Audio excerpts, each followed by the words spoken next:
દુનિયામાં સતત વધી રહેલા પ્રદૂષણ અને જંગલોને પણ આડેધડ કાપવામાં આવી રહ્યા છે, જેના કારણે પ્રકૃતિ અને પર્યાવરણને ઝડપથી નુકસાન થઈ રહ્યું છે।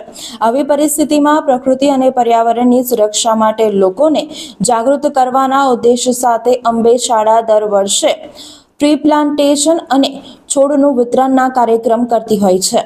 આ વર્ષે પણ શિક્ષકો અને બાળકો દ્વારા છોડ રોપવામાં આવ્યા હતા અને વિદ્યાર્થીઓને છોડ વિતરણ કરવામાં આવ્યા હતા। શાળા દ્વારા 8 વર્ષ પહેલા ડિવાઈડર પર 100 થી વધુ છોડ રોપવામાં આવ્યા હતા, ત્યારે આજે એ છોડ ઘણા મોટા થઈ ગયા છે। પર્યાવરણને અનુલક્ષીને આપણે વૃક્ષારોપણ કરવું જોઈએ, જેથી કરીને આવનારી પેઢીને શુદ્ધ હવા મળી શકે। સાથે શાળાના વિદ્યાર્થીઓએ આજે સંકલ્પ લીધો હતો કે તેઓ આ છોડની માવજત કરશે। આ કાર્યક્રમમાં શાળાના આચાર્ય અને શિક્ષકો સાથે વિદ્યાર્થીઓ હાજર રહ્યા હતા। વધુમાં શાળાના શિક્ષકે જણાવ્યું કે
અમારી સ્કૂલ અંબે સ્કૂલ માંજલપુર, જે અંબે ગ્રુપ ઓફ સ્કૂલ્સની એક બ્રાન્ચ છે।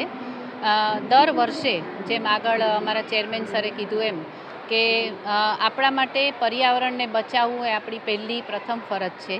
તો એની આપણને તો એક સમજ હોવી જોઈએ, પણ શાળા કક્ષાએ વિદ્યાર્થીઓ પણ આનું મહત્ત્વ જવાબદારી સમજે, એટલે શાળાના કેમ્પસમાં કે જે એમના હાથે અને અમારા હાથે અમે વૃક્ષ રોપીએ છીએ, ઉપરાંત એમને છોડનું ડોનેશન કરીએ છીએ, જેથી કરીને એમને અત્યારથી જો એ લોકો આ પર્યાવરણને બચાવશે, સાચવશે, જતન કરશે, તો એ લોકોનું જ ભવિષ્ય વધારે સ્વસ્થ રહેશે અને આપણે જાણીએ છીએ કે શુદ્ધ ઓક્સિજન પણ આપણને મળશે। તો આ એક હેતુ છે વૃક્ષારોપણનો, જેને કહેવાય ને એક પ્રતિક પ્રયાસ છે, પણ આ નિરંતર ચાલતી પ્રક્રિયા છે। તમે ક્યાંય પણ રસ્તે જાઓ કે વૃક્ષને તમે એવું જોવો છો કે આ સુકાઈ રહ્યું છે, તો આપણી ફરજ છે કે આપણે એનું જતન કરીએ, જ્યાંથી તમે દરરોજ આવજા કરો છો। અને આપ જોવો છો કે માંજલપુરમાં જે આ ડિવાઈડર થયું, એમાં અમે લગભગ 8 વર્ષ પહેલાં આખા ડિવાઈડર પર 100 વૃક્ષો રોપ્યા હતા, કે આપણા જ બાળકો, આપણી જ સોસાયટીને એમાંથી સરસ મજાનું શુદ્ધ ઓક્સિજન મળે। એટલે આ રીતે દર વર્ષે આ નિરંતર પ્રક્રિયા છે, જે ચાલતી જ રહેશે। અને આજે વિદ્યાર્થીઓ એ જ સંકલ્પ પણ લેશે, આપ જોશો હમણાં, કે ભાઈ આપણે કેવી રીતે વૃક્ષનું જતન કરવું જોઈએ। અસ્તુ। વડોદરાના સમાચાર જુઓ તથા આપણી ચેનલને સબસ્ક્રાઇબ કરો અથવા સંપર્ક કરો।